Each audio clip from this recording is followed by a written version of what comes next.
Hello everyone and welcome back to another video from Wake&Tech. In this video, I'm going to show you how to change the language on the Tango application. So let's get started right away. First of all, open up the Tango app on your device. And if you haven't logged into your account already, go ahead and use your email address or your phone number to receive the verification code. And you will be logged in and taken into the Explore page, from which you can browse through various different profiles whose chat room you can join.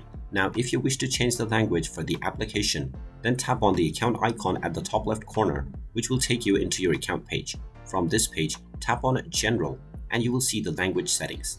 Go ahead and tap on this, and then tap on App Language, and you will be able to choose from the various different languages that are available, which you can use for the app. Just tap on your preferred language from the list of languages, and once you choose your preferred language, the application interface will be changed to this language right away.